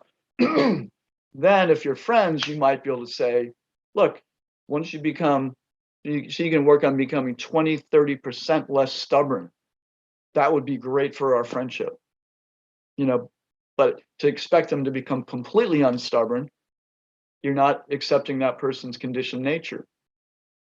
And you're focusing on that rather than focusing one on what's possible and two on what is their, who are they really as a spirit soul. So those are some, just touching on the dosha. And then just wanted to touch on quickly the, excuse me, my throat's getting dry, the seasonal influences, where every season we're meant to live and eat differently. So we're entering into the fall season. We're in late summer right now. And but it's good to touch on the fall. Like I said before, the energy starts to go down and in. It's called the descending cycle of the season. We have summer, which peaks, and then it starts descending. Excuse me. Then there's sort of late summer, and then we have the fall. So we're in late summer now, entering fall. The energy goes within, just like the trees start pulling their energy in, we start pulling our energy in. So living and eating according to the season is really important. So in the winter, for instance, it's not the time to do cold, green smoothies, even though we might have been told that green, healthy smoothies are really wonderful, in the fall, in the winter. Now, if you really want to do a smoothie, you could, but you would want to put ginger and cardamom and some warming spices and cinnamon, and warm up. If you're going to do a smoothie, warm it up. So don't make it ice cold. So there are ways to add spices and things like that according to the season. But in the fall, we tend to dry out.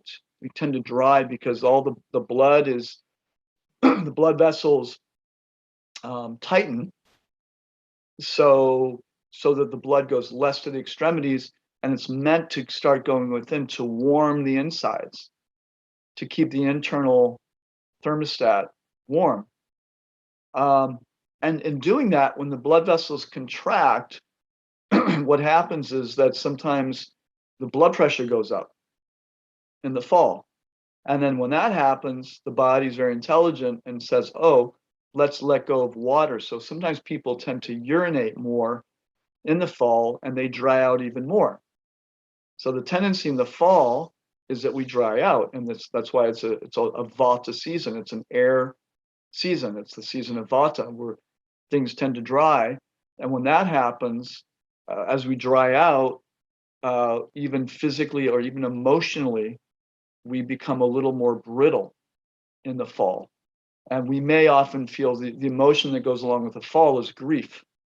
There's an energy of letting go. It's like the summer, the joy of summer is winding, and now we're sort of the energy is descending.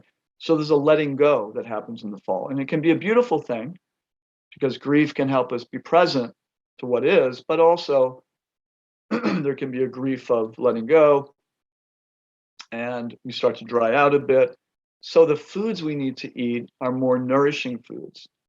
So we want to eat things we want to start eating maybe a little bit more fat. Like in the summer, we could get away with much less fat, and especially in the spring.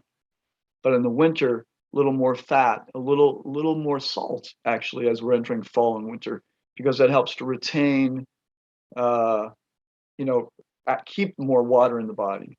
And even sour, which supports the liver, increases some heat in the body. So thinking in terms of how to eat according to the season, how to live is really important. And exercise too. That's a seasonal thing, but that's a dosha thing too, where like a pitta by nature tends to be competitive. But in terms of exercise, a pitta should enjoy what they're doing. Pleasure for a pitta is very important. That calms the fire.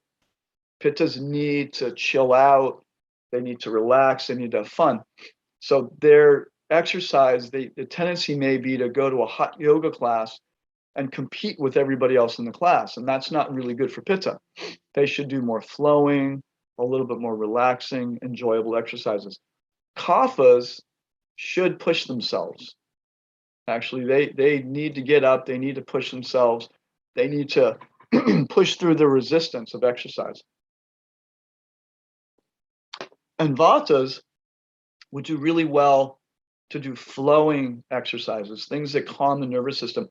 Swimming is actually a really good exercise for vata because it's flowing. It's regular breathing. More gentle yoga, very good for vata. Anything that has flow to it is really, really good for vata. So anything else that you'd like me to touch on that, Anuradha, in terms of seasons? I know it was very quick, but No, I appreciate it. You mentioned for Pitta and for Vat, it's more flowing type of exercise, and then for Kapha, it's more they're pushing themselves more like- vigorous. Yeah. Mhm. Vata, especially more flowing. Pitta can they can be a little more vigorous because that's their nature. They like it, but they just don't want to do.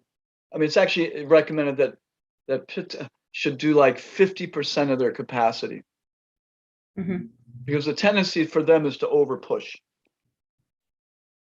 So actually just breaking a sweat, moving the body, enjoying what they're doing, maybe pushing a little bit, but it really shouldn't be a competitive.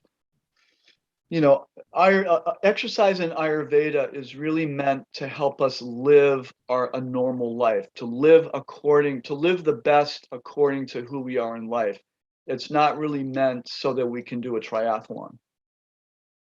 Now, if you're going to do a triathlon, sure, you have to take those things in consideration.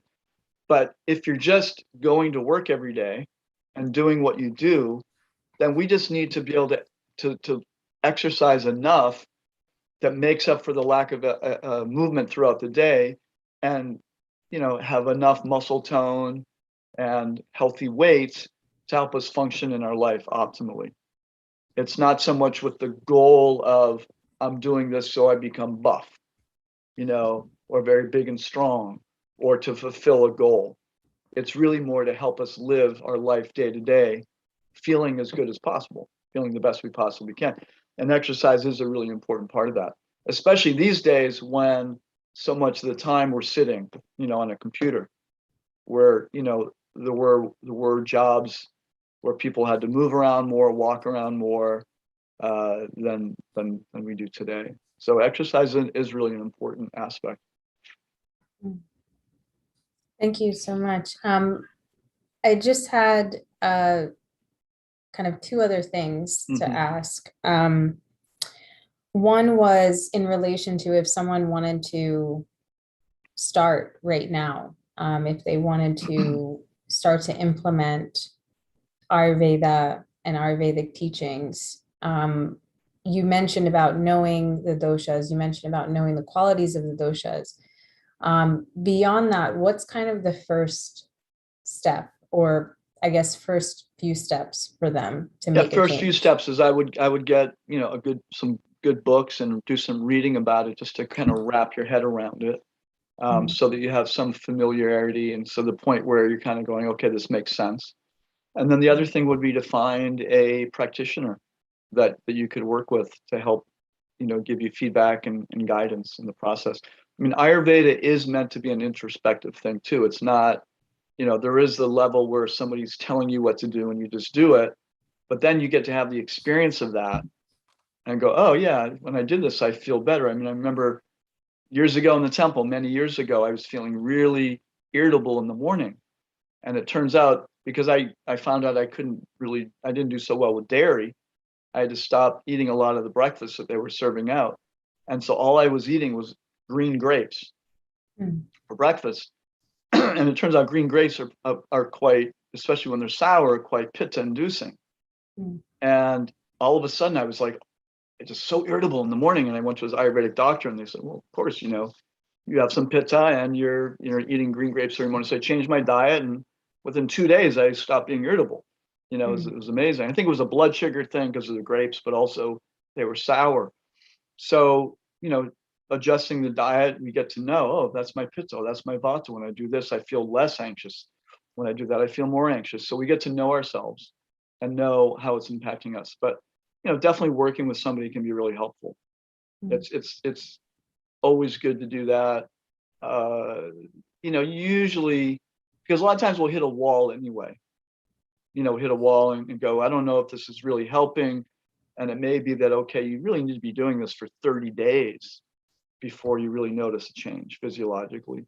So sometimes people, I hear it all the time. Well, my neck pain still hurts. Well, you've only done one acupuncture session and you only, use the herbs twice and you only do those exercises I recommended 3 times. So let's give it a month before we can decide whether it's actually helping or not.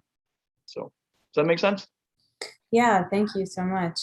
And the last question was just in relation to vaccines and Ayurveda stance on vaccines. What type of recommendations are there? So, it's obviously a huge question right now. And what is the nature? Generally speaking, the nature of a vaccine is you're putting part of a substance into the body that's related to the actual bacteria or whatever that is will cause an immune reaction. Now, a lot of those substances, because Ayurveda, Shuddha Ayurveda, pure Ayurveda, pretty much did not recognize, did not utilize animal products for, the cause of, death of any animal, or of course, any aborted tissue cells from any living creature. So in Shuddha Ayurveda, it was not recommended or utilized. But there are ways to stimulate the immune system, whether we take something through the mouth or through an injection. So in ancient Ayurveda, it wasn't so much recommended, but there's an Ayurvedic, Ayurveda, it's understood that, you put someone in a room and a real Ayurvedic master, even in my room right now, would be able to make some kind of herbal remedy or medicinal remedy out of anything that's in this room, even if it's unnatural, because everything is made up of the 5 elements. So we can use almost anything. There's things that are more optimal than others to help create some kind of physiological effect. So there's also the principle of Ayurveda is always trying to have the greatest impact with the most subtle source. So in other words, like I said before, if I can change a disease by changing diet rather than surgery, that's much more subtle than using surgery. So by supporting the immune system in ways that are less dramatic, then Ayurveda would recommend that. So one of the problems that we're seeing now is, well, there's a lot of problems, but is that because culturally we're not being widely educated on how to really support the immune system, and we're not being widely educated on what herbs and even what pharmaceuticals are, could be used to manage this virus, then, typically the mindset is that, one of the only things we can really do is is using a vaccine. But in reality, there's many, many things that we can do, and there's many, many protocols. They're just a little more complicated in the sense that it's not usually just one thing. If you saw my medicinal cabinet, we have andrographis, we have Guducci, we have zinc, we have so many different things. There's some amazing Chinese herbal formulas that were developed specifically for fire toxic heat in the lungs, which is basically a cytokine storm that they talk about with COVID, where the lungs become damaged and they become extremely inflamed, and then that's when people get very sick and sometimes die because of that secondary immune storm. And there are herbs and nutrients that can help quell and calm that storm. So there's ways to do it, but culturally and in our culture, we're not being taught. There are people that know these things, but even there's there's suppression of that. And I'm not going to get into, even if the suppression is simply because, well, we don't want to tell people because then they don't want to take the shot. And we really think the shot is the best thing, even if that's their mentality. So I'm not going to go into conspiracy at this, right now. But even if that was the only reason, still, it's not sharing a full spectrum of knowledge on what is real health. How do we maintain health? And yes, Ayurveda acknowledges pandemics. It acknowledges, the quarantining. It acknowledged quarantining sick, not quarantining healthy, but it recommended quarantining if there was a sickness that was going on, quarantining the sick, protecting the old, protecting the children, things like that. Herbs and nutrients and diet and lifestyle, not stressing the system out too much. So there's many, many things that I feel that we should be discussing on a massive scale that aren't being discussed. So that's a big problem with it. So there's no absolute on whether vaccines are Ayurvedic or not, because anything can be used in Ayurveda if it's used in the right way.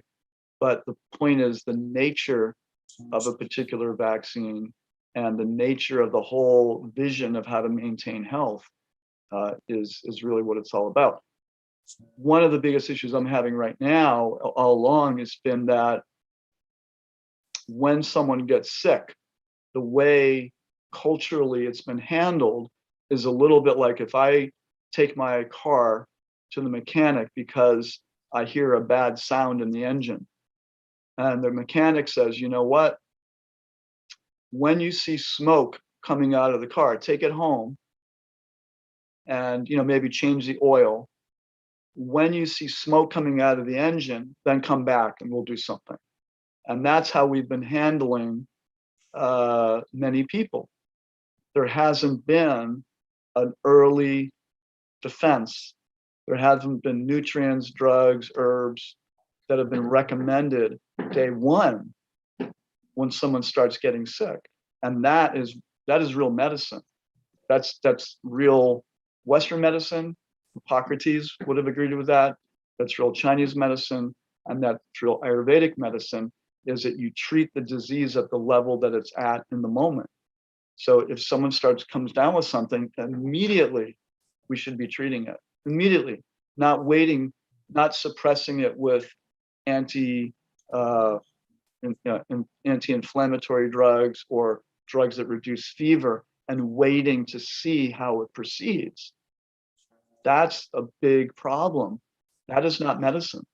Medicine means treating it as it's happening and as it's progressing. We're not progressing, because many times if you catch something early and you do the right thing, there's a possibility you can divert it, and so that there's the duration and severity of whatever that is can be significantly minimized. So that's really the goal of medicine. And then if something becomes very serious, you have to take out the bigger guns. So this is the this is the perspective that I would like to share. So. Yeah, thank you so much, and especially thank you so much for mentioning about the vaccines and just about what medicine actually is. It's like a very important point that you mentioned. There's a lot of damage control that's done as opposed to prevention, and that paradigm needs to shift. But unfortunately, the paradigm is the way it is because it's a moneymaker. So money sort of drives the system. It drives the bigger companies and corporations and all the really the drivers of medicine today. So I'm really happy that you mentioned that, and I'm so grateful that we got to have this conversation.